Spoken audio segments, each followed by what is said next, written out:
Hello नमस्ते स्वागत छ फेरि पनि मेरो छोटो ब्लगमा।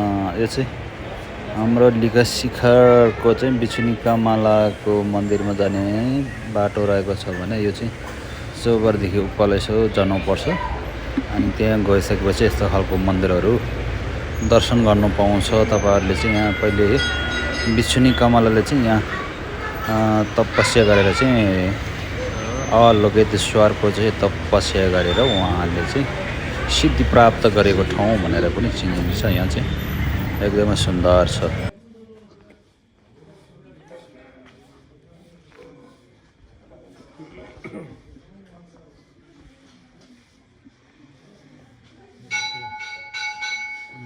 चाहिँ एउटा मन्दिर छ यहाँ।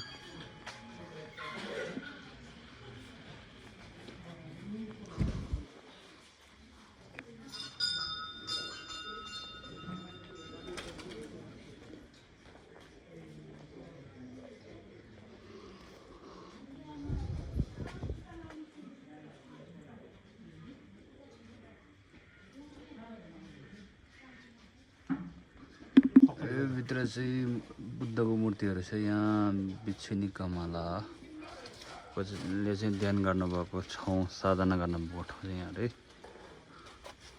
यस्तो छ मन्दिर छ यहाँतिर।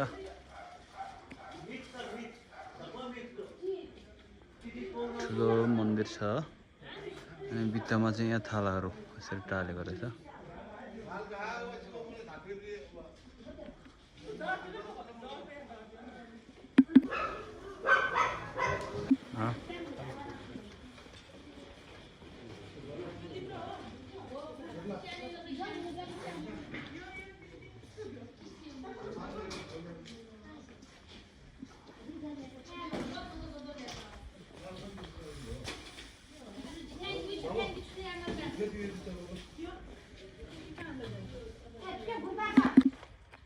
यस्तो छ बिछुनी कमलाको चाहिँ ध्यान गरेको ठाउँ।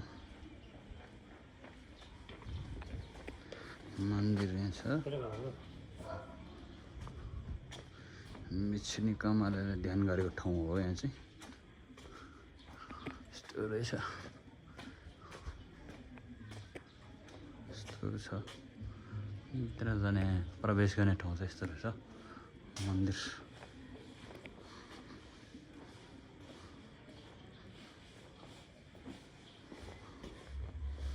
वज्र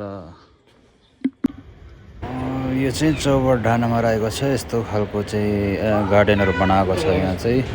लिगा शिखर त्यो माथि डाँडामा गुम्बा छ नि, त्यसको अलिक पछाडिपट्टि चाहिँ बिछुनी कमलाको चाहिँ मन्दिर छ। त्यसको अगाडि चाहिँ यस्तो खालको ठाउँ बनाएको छ। तपाईँहरू पनि आउन सक्नुहुन्छ, एकदमै रमाइलो छ।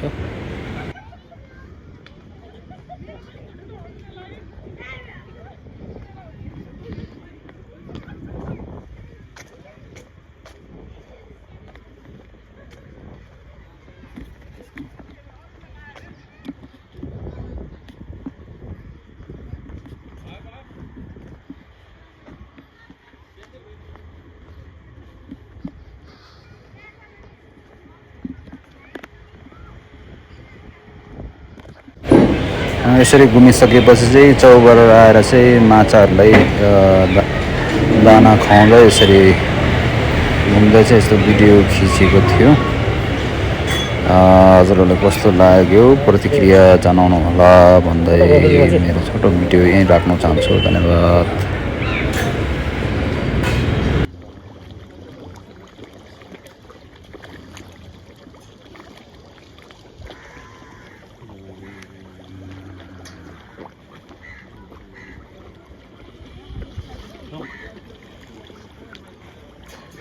아, 진짜.